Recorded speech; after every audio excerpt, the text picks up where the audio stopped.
be introducing our panel, and the panel will be moderated by Kate Sheehan. She's open source implementation coordinator with Bibliomation. She also blogs at goosecanonlibrarian.net, and she's a columnist for ALA Tech Source. She used to work here in the Darien Library. She also has worked in the Danbury Library. And she'll be moderating our panel about ebooks, collections at the Crossroads with our fine panelists today, who she'll introduce for you.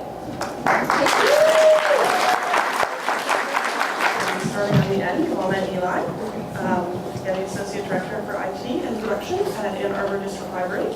And he's the author of Gamers in the Library, which was published in 2007 by ALA Editions. Was it $40? It was $42.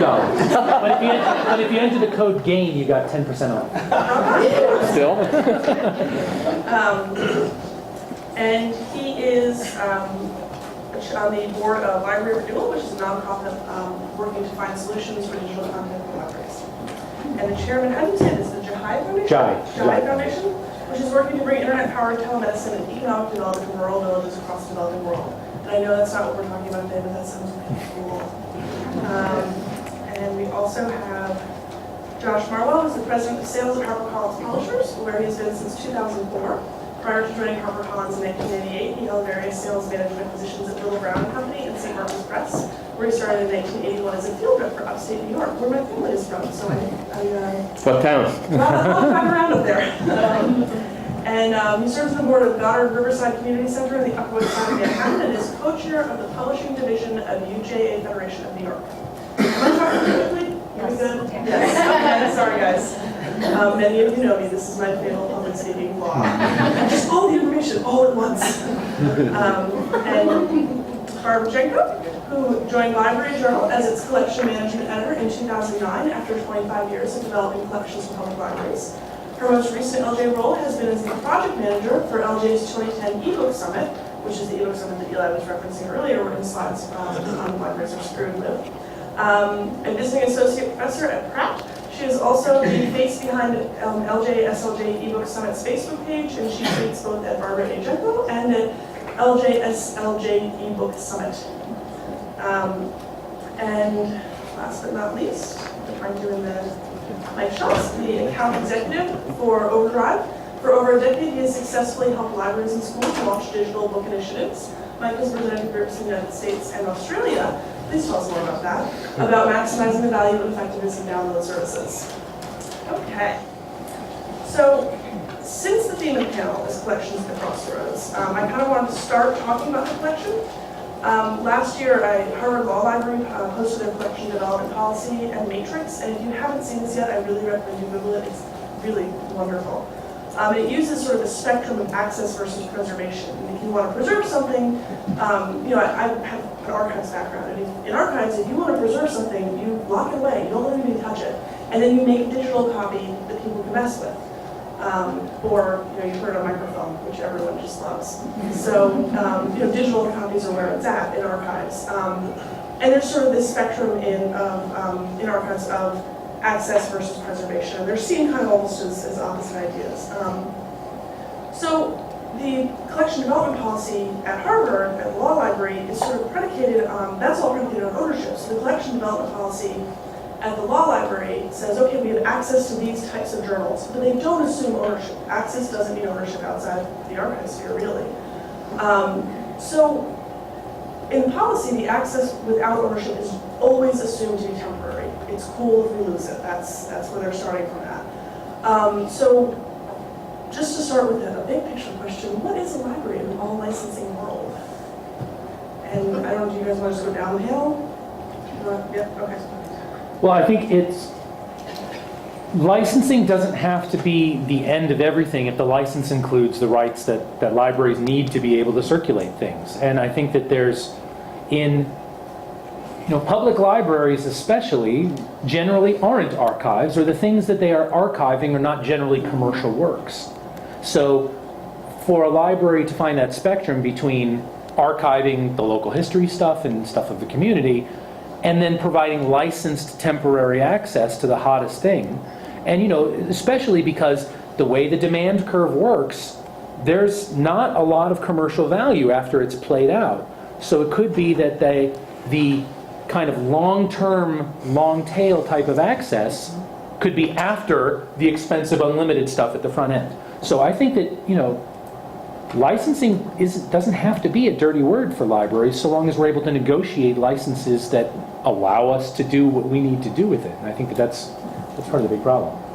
But I think that there is a place for libraries to have licensed access. Well, subscription databases have been that. Now, problem being, subscription databases are not typically very well used by our patrons. And it's because the open web is generally better.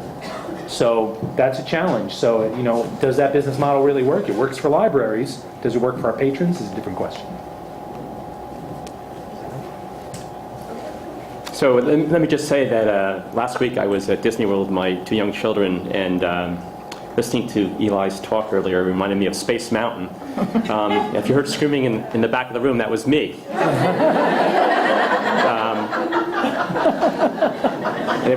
And that's a compliment. I'll take it as such.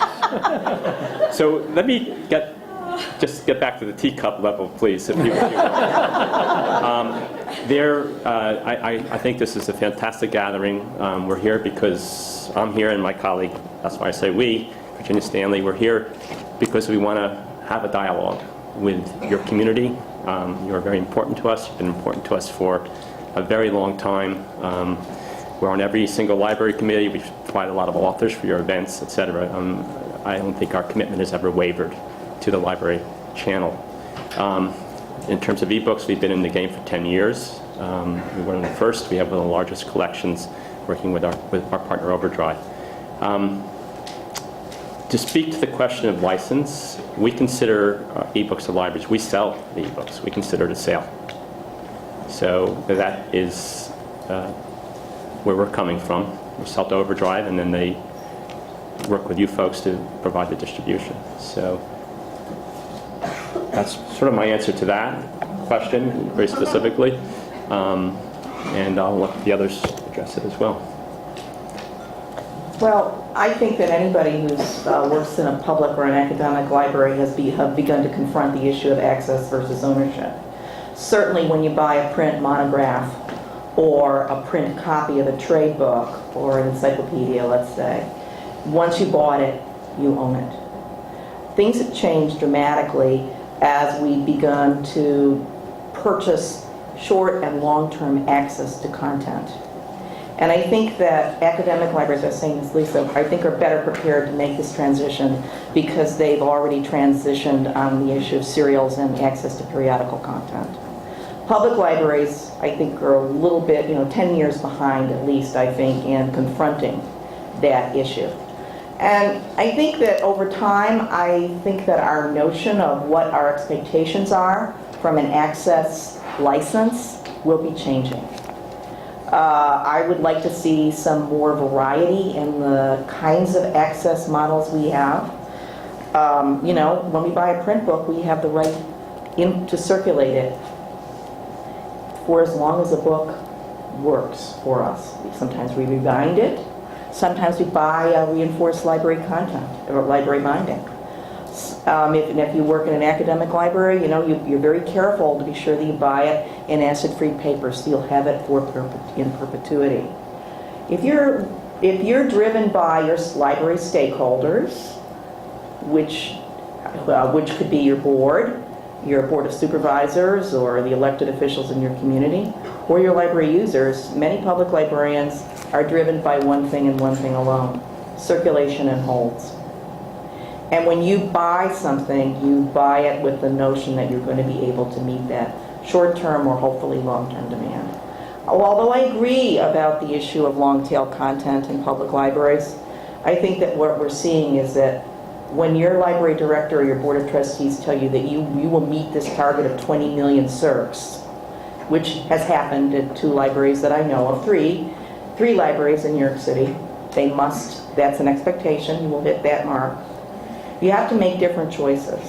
Over time, I'd like to see some variety in the opportunities about how we create our access licenses. And I think we just have to say, licensing is here to stay.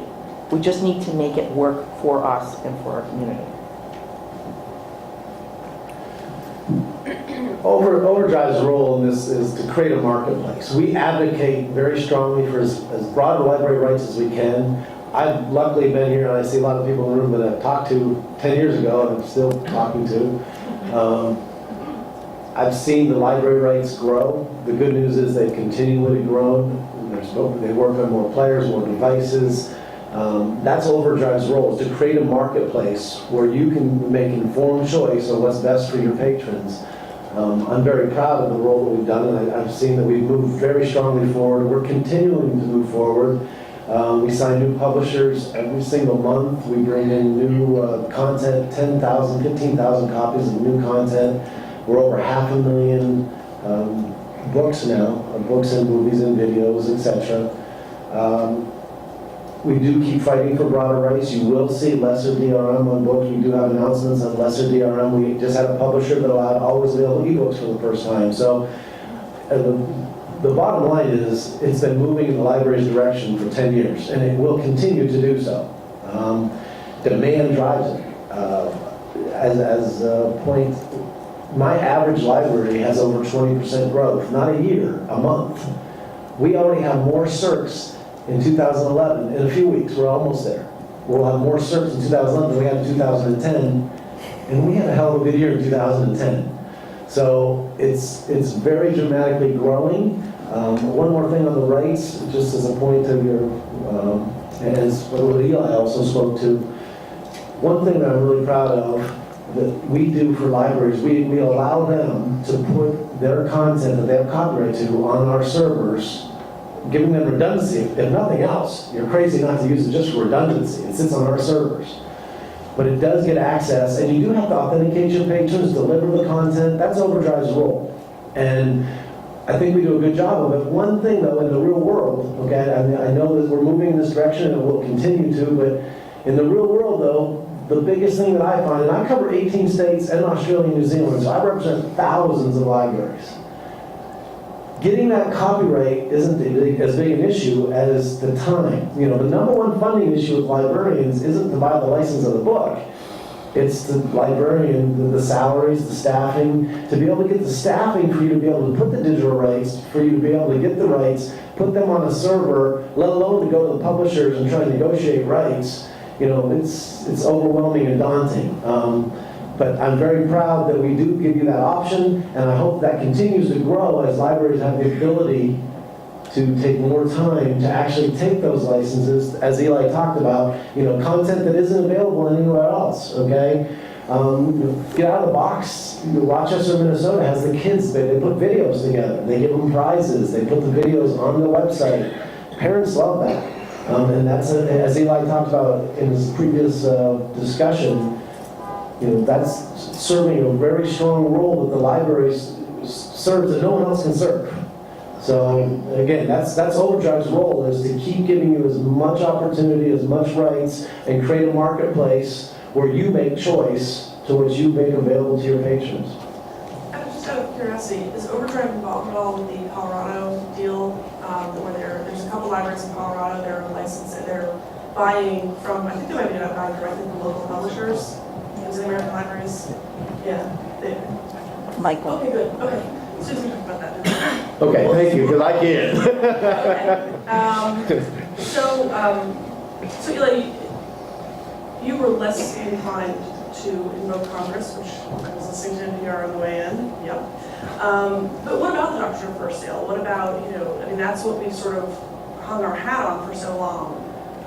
Do you all think that's important? Do you think we need that? Do you think it's possible to have a first sale on an ebook? To have that doctrine for ebooks? Is that even logistically or technologically possible? Well, I mean, technologically, anything's possible. Well, yeah, And I think that logistically, yeah. well, but I mean, you know, a library could break the DRM on a book and extract it and say, I bought this, I'm invoking first sale doctrine. I own it, you know, but what library is going to have the cojones to take that chance? You know, that it's a, I think that it's probably the biggest open legal issue on this is if you sell a license, is it a sale? If money changes hands, it says right in the Kindle terms of use, right at the beginning of the license for the document, this is not a sale. And so long as they're insisting that it's not a sale, then until court or Congress or someone finds otherwise, it's not a sale, and there's no right of first sale associated with it. I don't think that it will be allowed to be determined. I mean, there's so much money in the licensing business, Right. and that buys a lot of lobbyists. And I don't see any situation in which a license would suddenly turn into a sale. Because even if some judge did decide that, if there was a test case and some judge decided, that's going to go all the way up to the top. And I don't think the Supreme Court would decide that a purchase of a license is a sale subject to the first sale doctrine. Because they're not there on intellectual property issues. So I think that it's kind of the big issue is that if you're paying to receive a license, is that license transferable if the license says it's not transferable? And I think that, either someone's going to try and get sued, or we stay, in this sort of space where we adhere to license. I think that very few public entities would have a policy of breaking a contract, but there are some that do. For sale, Barbara? Well, first of all, I don't think that maybe when we buy a print book, it's a sale. But I don't experience what's occurring with trade ebooks right now as anything more than a license. And I think we need to be honest about that. It's a license of access to content for a defined period of time. And most public libraries, if you're utilizing a tool like, let's say if you're an EBSCO client or an Ingram client or Overdrive client or soon Baker & Taylor client, a lot of the times those digital copies do not rest on a server that you own or control. It rests on somewhere in the cloud, on another party's server, your vendor's server. Therefore, as far as I know, I'm not an attorney or a copyright lawyer or a specialist. To me, I experience that as a license, and I think it's a de facto license and not a sale, because it can end. It can end. Whereas if I go to Baker & Taylor Ingram and I buy, 25 copies of the newest McCall Smith novel, and I'm really excited about it, or I want to buy Jacqueline Winspear, one of your writers, right? Beautiful book, I loved it. Anyway, but if I wanted to buy a hard copy for my users, I have it. And I have it as long as it holds up. And that's very different. It's a very different experience for a library acquisitions person to make some choices about how we want to acquire and deliver the digital copies. So I think we need to kind of say they are apples and oranges. They are different. I was just going to say the same thing that Barbara said, but if I'd say one more thing to take that another step further is, there's another step when you're talking about digital world now. You're also talking about streaming versus download, and they're two different animals, okay? It's so much easier to stream anything, okay? But download, now you have to bring value. You have to be able to go on as many players, be able to download, provide support. It's, again, just making sure that in the digital world, there's so many more complexities than just you buy the book, like she says, and you own that book until it evaporates or it gets stolen or lost. And that's another thing about the digital world that is a fact. There's all the good side, the downsides, but there's also the good side. That book doesn't go anywhere, okay? It isn't getting, the CD isn't melting on someone's dashboard because they left it in the sun. It's not getting stolen or lost, or when they write notes on it, it comes back to the library with the pages missing or highlighted. So that's another aspect of this, that the book doesn't go anywhere. Okay, so just wanted to throw those couple things on because, like Barbara says, it is a different animal. It is a different entity. So, but also what you say is that's one of the reasons libraries and library patrons love e-content, because you don't have to shelve it, you don't have to check it out. You don't have to worry about it be going overdue. It will expire. And so that is a tremendous value. And also, in most cases, it's a DIY experience for the user. And they can use it they can search for content and check it out with their authenticated through their library card, and they can download it to whatever device they have the console for. It's great. And it's a wonderful thing. But it's a different experience. And just real quick to what Barbara said, I don't think there's any question that this industry is growing like crazy. I mean, I don't think it's a question of if, it's how to keep up. So, I'm sorry, I don't know if you were asking questions, John, but there's a bunch of people raising their hands. Sorry. Okay. Well, I just want to add one thing about the distinction between streaming and download, in that is an interface distinction. And it's something that plays heavily into the comfort zones of rights holders. But the reality is, if you can stream something, you can keep it. You're not allowed to keep it. That doesn't mean you can't. And you don't have to be a whiz to make it happen. Pandora, probably the best example. There's an app that you can get on a Mac called Pandora Jam that saves everything you listen to in Pandora to your iTunes. Is it illegal? Hell yeah. Is it all over the place? Absolutely. So if you can view something on your computer, you can save it. And the greater the perceived value of being able to save something that you're streaming, the more likely it is that someone's going to make a tool that makes it easy for non-technical people to do that. So it's a very big distinction, especially in terms of legality. But we are in a space right now where, kids can't ask adults about what's right and wrong on the internet because adults don't know. So they have no role models to how to be good digital citizens. That's where we got this whole thing with, it's like we're trying to give kids, okay, first of all, if your initiative has the word cyber in it, you've already failed. Okay? So, but it's a big thing for kids in that it's like if they can view it, they can save it, and all their friends are doing it, and everyone's doing it, and it's a new normal. And are these kids going to be media buyers on the scale that today's 30 and 40-somethings are? Probably not, because they're not going to care about owning the stuff. So long as they can stream it from somewhere, they can save a copy and listen to it whenever they want. So I think it's important to kind of,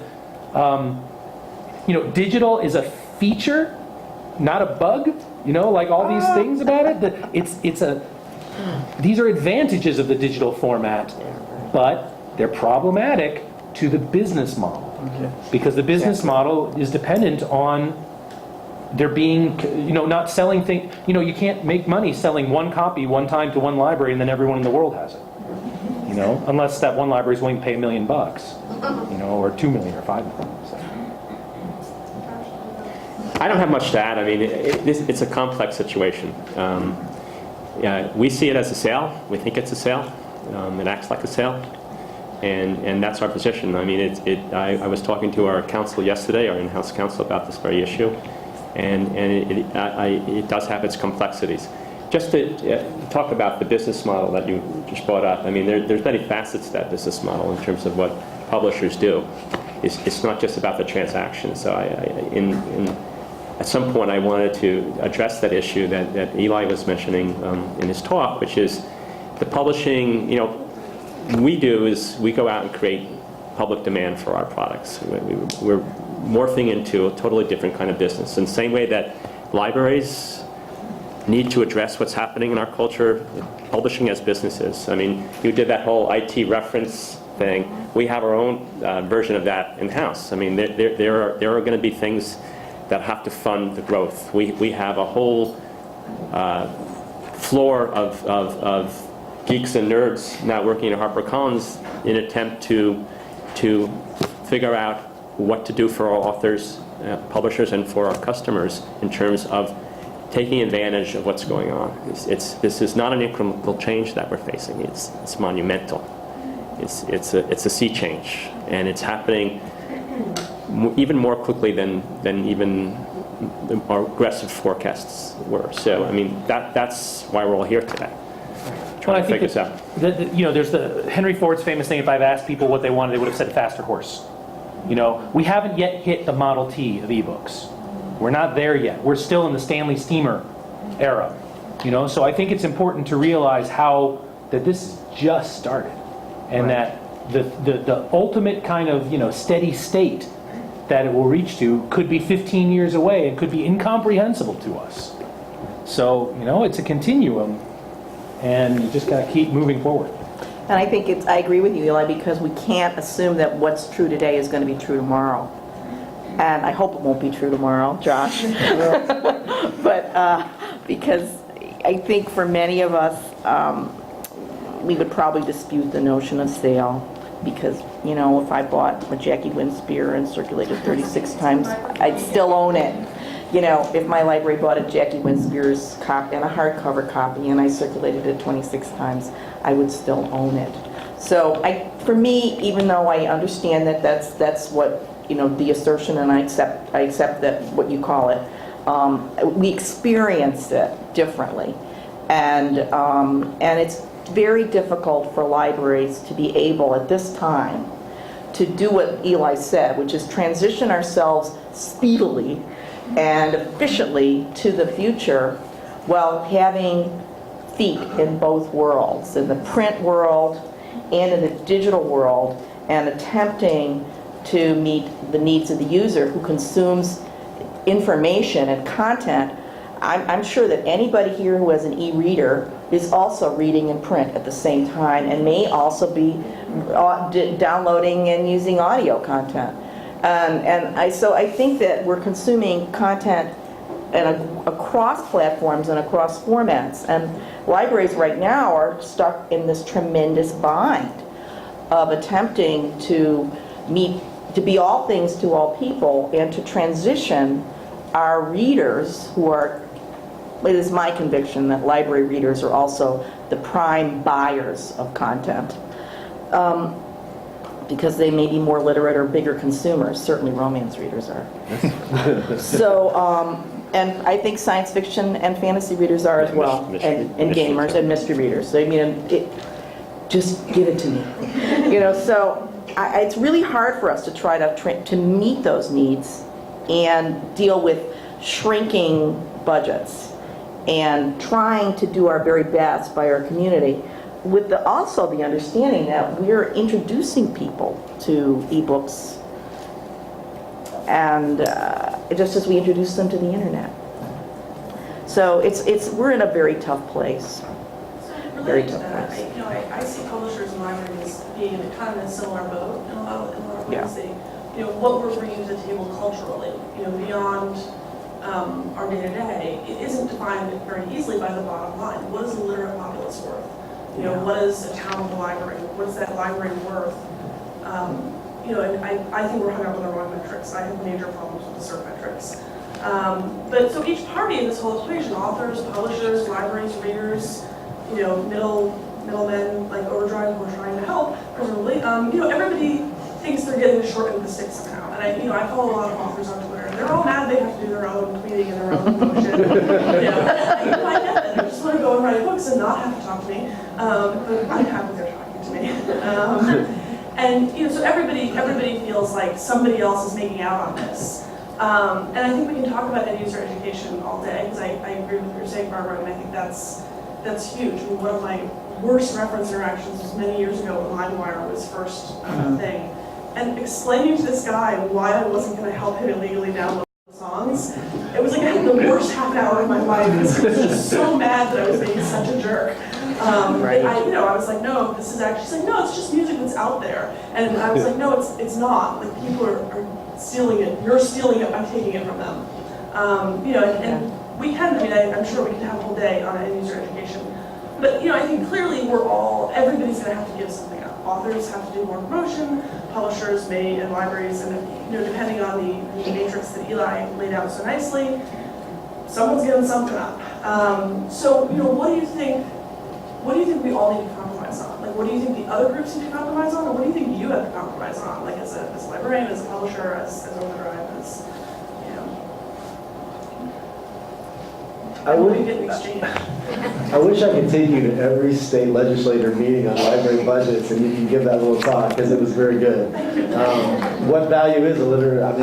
It's lost, especially in some states. Connecticut actually is better funded than a lot of the states that I have. So, there's some states, that's why this dialogue is so strong right now, for lack of a better word, that some states barely can keep their doors open, for libraries. And, Pennsylvania is one that comes to heart. I don't even know how they keep their doors open. I bow to them, to the value that the librarian brings.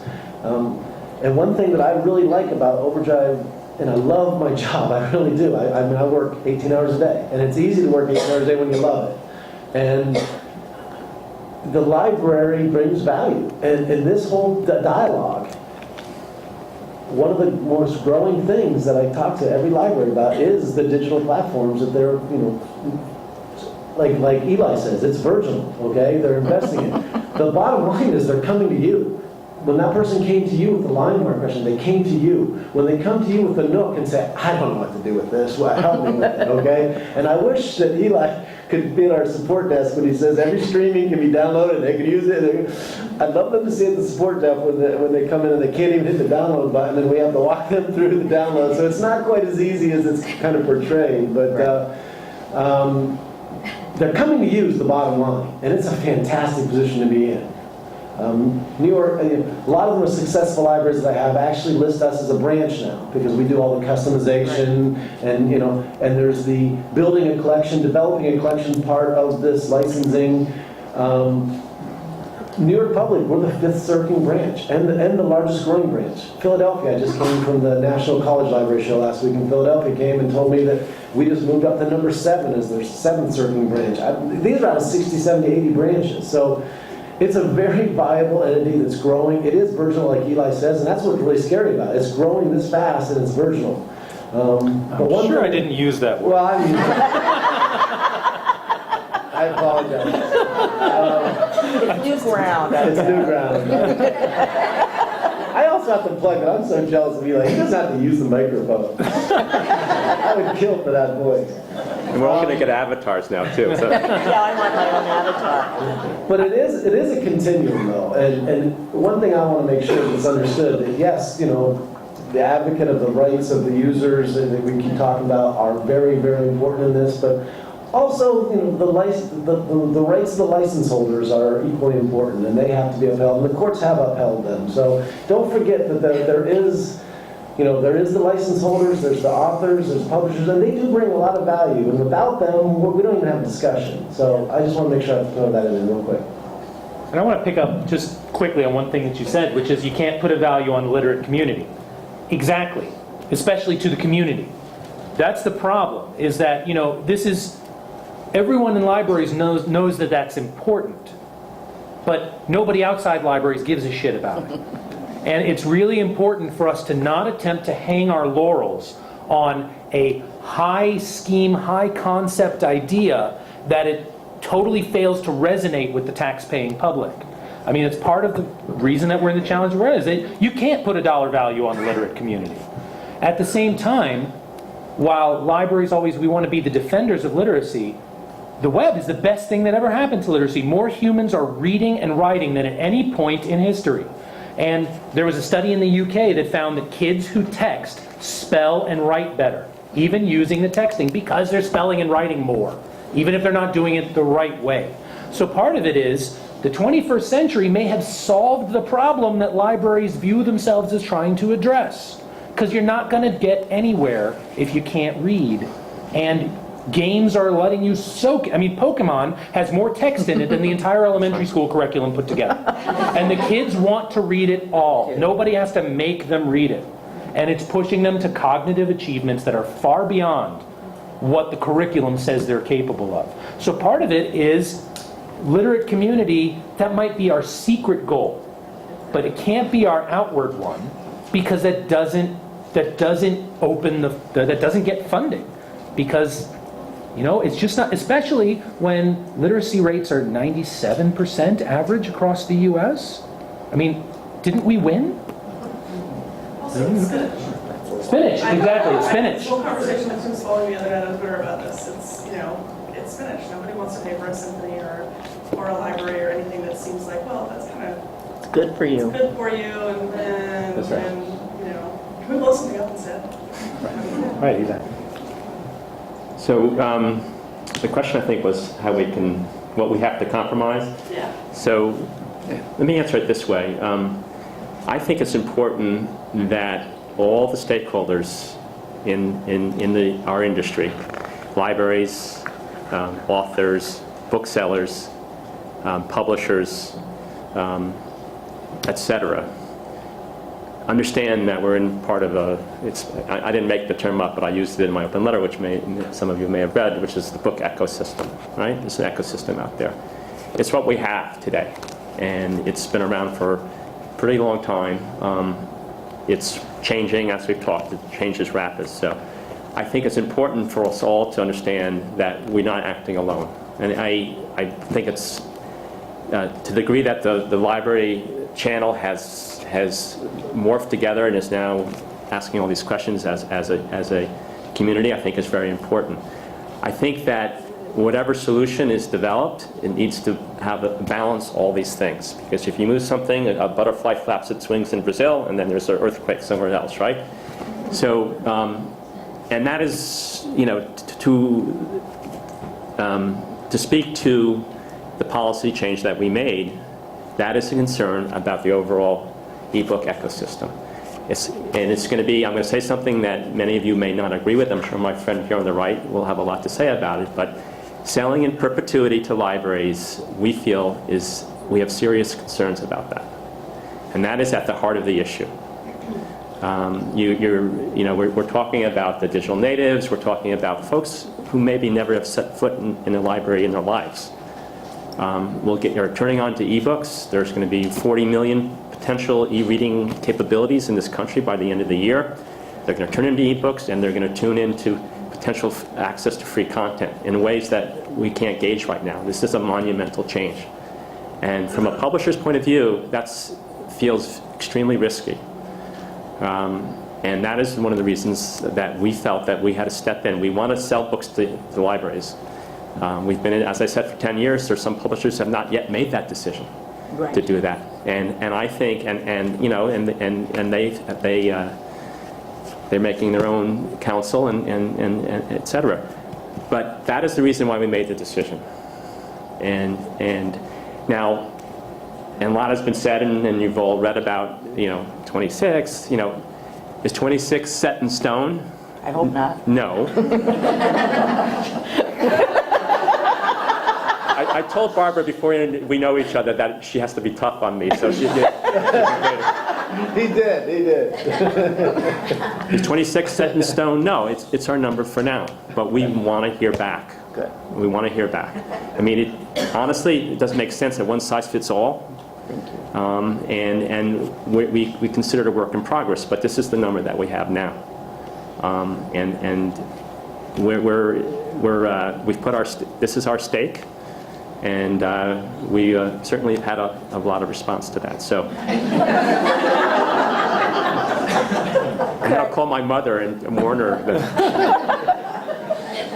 I do want to say, how much I respect Josh and how much I respect HarperCollins and what HarperCollins does and is. But I'm glad to hear that you nailed a stake in the ground for us to begin this conversation, and I want to commend you for it. But I'd love us to start thinking about our response to ebooks and print books together in this ecosystem, and try to determine some ways that we might have a kind of a prefix menu, or sort of multiple ways that we can build and deliver our collections to our community in a variety of ways. For many years, public libraries have leased books.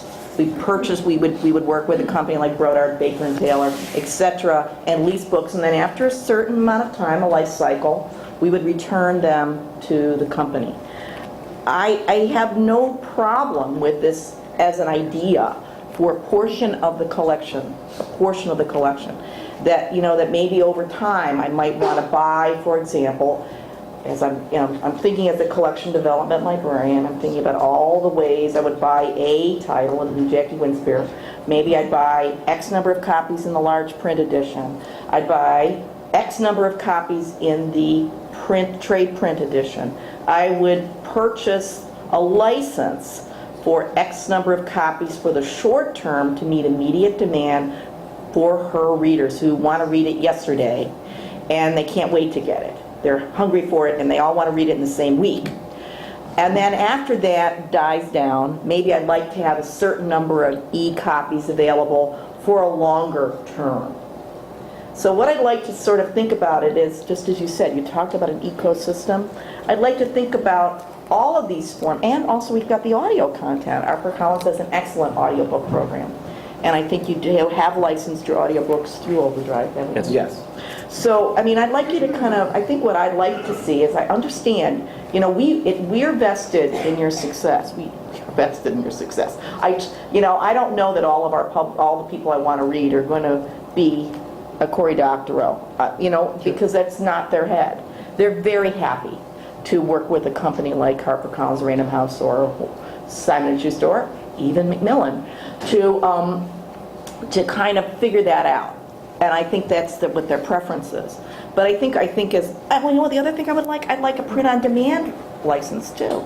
Wouldn't it be cool? I mean, I was looking at the lobby here. I'd love an espresso book machine here, so that maybe, maybe a person who would like a large print edition right now, right this minute, might be able to work with HarperCollins to download that and get a copy, a print-on-demand version. So I'd like us to sort of begin to think about it in a holistic way and begin to offer us more choices as we move forward, because it's clear, as Eli made a very fine point, that this is going to continue. And certainly for children's books, it's going to continue for a very long time. I think even though we're going to hear more about another brilliant format to deliver e-content for kids, but I'm concerned that the paper and print books for kids, I'm sure the work you've done at Riverside Goddard is a good example. Getting a print book into a kid's hand also is magical. So I just would like us to try to be a little more holistic in the way we think about it. That's my wish Well, list. and I think that the new model would be a different value proposition if there was also a much more expensive, limited term, unlimited simultaneous use license. I would Because, I mean, we would pay a lot of money Would. to be able to meet that demand all at once, even if it means that we have no access after the year is up. Because that's what the demand curve is like for us. And, it would be a totally different thing, because after the curve is passed, 26 checkouts is a lot. But at the peak of it, and it's like to be able to meet all that demand on day one. And the thing is, if you give us the ability to get that book to, say, 80% of our readers on day one, many of them are going to go buy it because they loved it so much. And it's like getting it out there, and of course they're not all going to buy it, but the more of them get to have it, the percentage of the people who are exposed to it that want to buy it. You know what I mean? The more people you expose it to, the more sales you make out of the percentage that love it.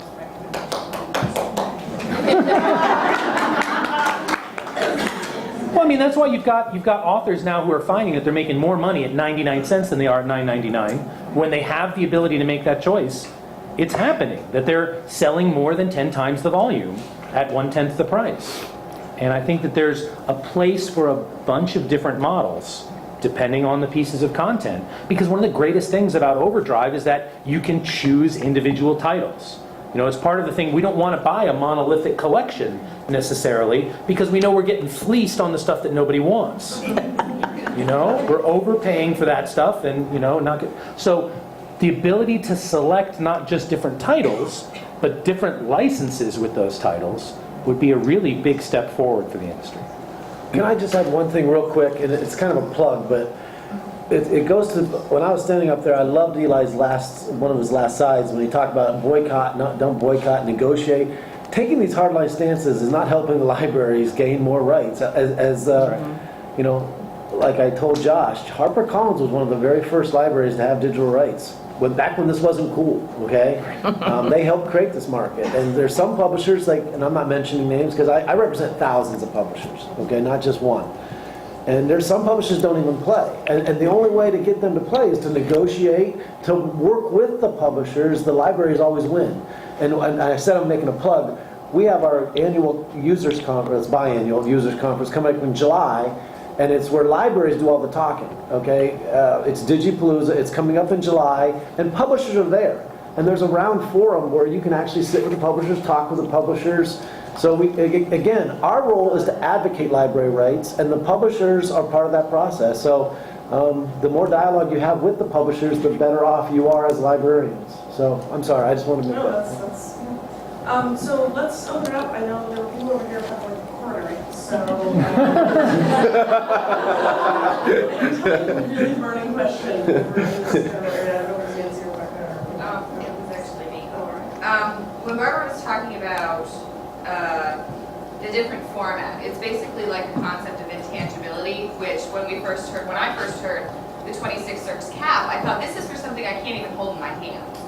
You know, and it's the differences in format, and I think that the intangibility of the product, even though it's the same exact thing as a print book, causes the reluctance to spend the money, especially a reluctance to spend the money on something you can't touch and then personally own. So, let me figure out what I was trying to say. Okay, so how in our communities do we stress the value of the service to the taxpaying public? Because the libraries are trying to be on cutting edge, we're trying to offer the service, we're trying to promote the devices coming from the makers, and then when they come into the reference desk and say, in the box, not even have taken it out yet, can you do something with this for me? Make this do something? So how do we stress access versus popularity and market trends? Because we have a different goal. Our goal is to, you know, get them what they want, and the publisher's goal is to make dollars, which we understand. The other issue we're having is people are trying to donate their ebooks to us. They bought a Kindle book, they read it, it was great, now they want to give it to us, which is a beautiful sentiment. However, now we're in the position of having to draft a policy saying, oh, that's nice book. So just your thoughts on how to communicate these kinds of issues to the public? Because right now they're asking the question. Did everyone hear her? That's really loud. I think your phone's yeah. Are you asking whoever? I can't speak necessarily how you talk to your public to explain all of this. Let me say that Eli talked about the long tail, and when we try to be intelligent about doing our policy, and when we landed on 26, from the information that we had, that most books don't circulate 26 times. I mean, maybe 80%. Lucky. Yeah. So, in terms of the long tail, some of the things we're talking about, that this particular number probably works for the bigger part of the collection. So we realize it doesn't work for the bestsellers, and has been described. I think there are a million ideas out there, and we have to filter through, and we have to decide. And as I said, we're looking at it. Any idea that we look at, we're looking at it in the context of this balance of the interested parties. So, and that speaks to the idea that you were mentioning before, and all of that. So I do think this, as we've all said many times, is the beginning of a big change. I wanted to say one other thing, and this doesn't answer your question, but since the mic is on for me right now, I think there are ways that we have worked together in the past that need to be changed and be amplified in the same way that we're working on how to promote our authors and our books through social media, ads and things like that. I think there's a role for the libraries and Reader's Advisory, for example, to really ramp that up into the digital age. I mean, we're trying to figure out, booksellers are trying to figure out, and they're a little bit further down the line than the libraries at this point, about what do we bring to the table. We're curators. That's the problem with the internet. There's so much available. Everything's available, and a lot of local stuff's going to be available. How do people make any sense of it? So you folks are all experts on content, and I think figuring out a way how to translate that to this next generation and how you make it happen. You can't have someone on your staff say, hey, you're going to be on Twitter now, you're going to have Facebook. It doesn't work that way. It has to happen organically. I mean, not everybody's a library blogger. So, but creating a culture where you allow those kinds of things to happen. We have a lot of assets that we create. That's one of the things that publishers do. We have a lot of interviews. We have a lot of stuff like that. We can provide those things to you on a massive level. And I think we're only at the tip of the iceberg on all of that. And I think that's something that's totally aside in a space of its own that we should start working together. I mean, we have 8 people in our library marketing department. I mean, that's all their only job is what they do is to work with you guys in terms of providing you with authors and other stuff. But I think moving that into the digital age in terms of what we can do. We have a video studio in our building. We create videos all the time. Do you want to have a video of one of our authors speaking to the Darien community? If there's a local interest, we can make that for you. Until you build your own studio. So, I mean, that's what I think publishers can do. We're a marketing company, right now, and we're putting our money in reinvesting in all kinds of new stuff. So. Can I just add one thing too? This industry is growing so fast. Like we said, we're at the beginning. I'll use that instead. She's from Brooklyn, okay? Because she's sitting right here. A couple months ago, when we came out with the iPad app so that everything can be downloaded directly to the iPad, the iPhone, BlackBerry, etc., every single book was out. I mean, so it's now, you're just being able to keep up the demand now as it is. So as these rights gain, you've got to build momentum too with the library, because we've got to catch up. I mean, catch up with funding and catch up with legislators, and so it's a work in progress, and it's only going to grow. I mean, that's the bottom line for sure. I mean, that's the one definite. It's only going to grow. Yeah. Definitely, we're going to have to shift. We're going to have to shift. We're going to have to shift the way we commit our acquisitions dollars. And that's just the truth. And we've got to just face up to it, that you're going to have to really approach making a collection decision around all those formats and begin to think differently about the way and think about the content first, not the format first. And that's the transition. But I think if you're a good collection development librarian, your head's already there. Your head is there, but that is going to be the change. Just like I think actually I'm more concerned around the our love affair with DVDs in public libraries, which is going to go away, I think, faster than ebooks, because I know it. And there goes our CERC. Exactly. I was going to ask you if you know what the demographic of the ebook reader is, both the ebook reader who uses a handheld device or one who uses an e-reader. Did everyone hear that? No. Guess what the demographics of ebook readers, both the readers themselves and handheld devices. Well, anecdotally, I'd say that the reading devices are hugely popular with boomers and completely uninteresting to young people. Yes, Because absolutely. they don't want one more gadget to carry around. They already have one in their pocket and it does everything. Right. So that said, they're also, I think, in general, while we've got our library kids who love to read, long-form fiction, I think that that's dwarfed by the number of young people who just read whatever's in front of them, whatever they're interested in. Whether they're reading, Yoda's Wikipedia page or looking at something about a game that they're playing. I mean, it's like they're soaking in text all day long, and they don't want a single-purpose reading device.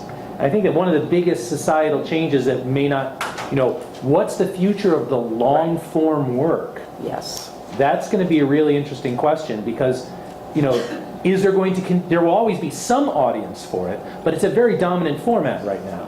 And, most of us probably read 15, 20, 30, 40 hours a week. How much of that is long-form fiction, and how much of it is news, news and opinion?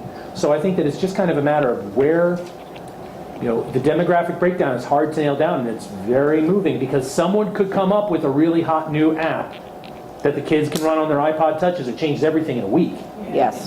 So it's a tough thing to nail down. But right now, because the boomers realize that the technology gives them accessibility that they can't get from a print book currently. Mm-hmm. They can take 15 books with them on the plane or to vacation in Florida. They can make it bigger if they forget their glasses. All that kind of stuff. So there's a lot of utility there. And I think that the e-reader as a device is a transitory technology like the 8-track. And you're going to see them in garage sales in the 20s, I think.